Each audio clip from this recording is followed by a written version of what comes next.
Whenever I went to Munagala's room, he would be reading the Upanishads. One day I asked him, "You are the direct disciple of Bhagavan. Why are you always reading the scriptures instead of practicing self-inquiry?" Munagala's voice almost melted as he said, "This parayana is what my teacher told me to do. I asked Bhagavan whether I should take it up as my sadhana, and Bhagavan confirmed that I should read these every day, all the time. Reading the scriptures is a fully authentic sadhana for a serious seeker. It is pure joy to be with the Upanishads." Parayana is done only to recollect the self, which is ever attained.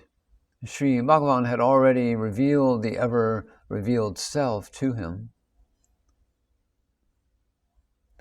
Munagala had another daughter, Kamakshi. She was a child prodigy and was a Sanskrit scholar.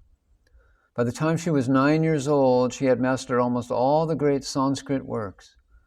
While still in her teens, she would confidently enter into debates and hold dialogues with scholars on those subjects and win.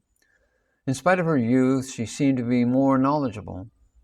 Bhagavan was compassionate enough to turn her intellectual knowledge into devotional wisdom. Once, in fact, a devotee asked Bhagavan, "Is your teaching not merely intellectual?" And Bhagavan replied, "I preach devotional inquiry." Early one morning, Bhagavan called Kamakshi into the hall as she was passing by. He gave her the Srimad Bhagavatam, a book of supreme wisdom soaked in devotion, mostly dealing with the life and teaching of Lord Krishna. He indicated a place in the hall and asked her to sit there and read the book. When people started coming into the hall, he called her, asked for the book, marked the place that she was at with the bookmark, and told her to come the next day. He asked her to come every day until the book was finished, until she had imbibed the Bhagavatam's fusion of wisdom and devotion. On another day, he called her and gave her a small slip of paper. On it was written the mantra, Om Namo Bhagavate Sri Ramanaya. She read out the mantra in her beautiful stentorian voice. Bhagavan looked at her intently, and so Kamakshi asked, "Bhagavan, should I chant this every day?" And Bhagavan replied, "Always."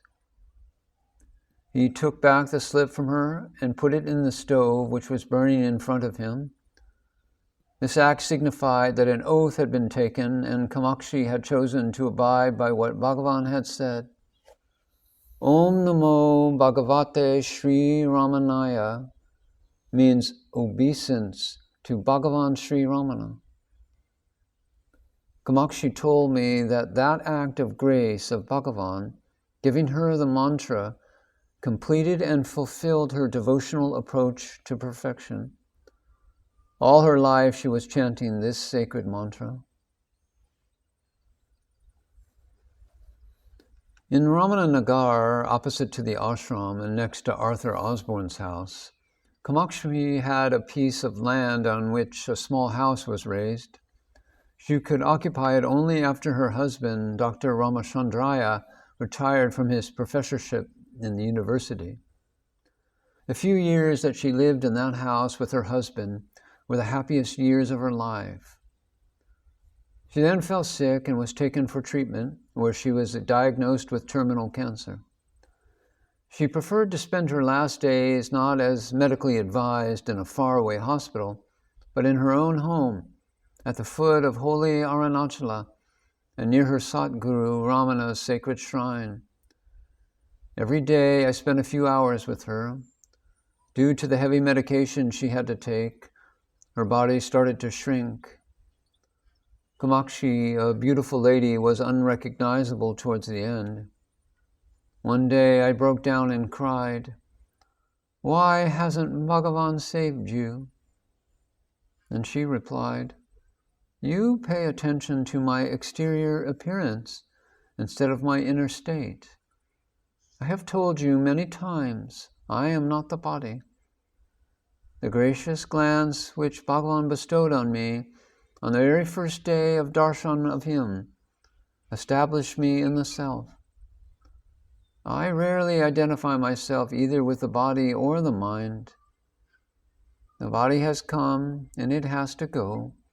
I am eternally the self. Release yourself from the illusion of taking the body to be true. I am always happy. I am in bliss.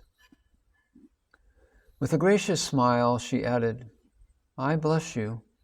Totally surrendered to Bhagavan. Bhagavan will guide you. Kamakshi passed away within a few days. I was very blessed to carry her body to the cremation ground and offer it to the flame of flames, Arunachala. Lakshmanasarma and Munagala Venkataramiah are unique in that each of them was totally humble and shunned publicity of any kind. While Lakshmanasarma hid himself behind the pseudonym Hu, Munagala did not publish any of his works until Bhagavan's Mahasamadhi. Many years after the Mahasamadhi, Munagala showed me the manuscript of his English translation of the Tripura Rahasya and asked, have you seen this? It was just a comment, not a request to publish it. These two devotees had obliterated their egos totally. When the book was to be brought out, I told him that I did not understand the meaning of the title. He felt it was very clear. I explained to him that the meaning would not be apparent to all, but he said, this is what I showed Bhagavan. How can I add something now? I told him that it would be better if it could be done for the sake of other people. He then added the subtitle, Mystery Beyond the Trinity. When Bhagavan passed away, Munagala left the ashram and went to stay with his children. However, he was invited to come back to the ashram. In 1955, he took sannyas and took on the name Swami Ramananda Saraswati. When he was absorbed in Arunachala in 1963, in accordance with his specific instructions, his body was interred inside the compound of Kamakshi's house. Munagala Venkataramiah lives eternally as a glowing flame in the raging fire of wisdom of Arunachala Ramanan.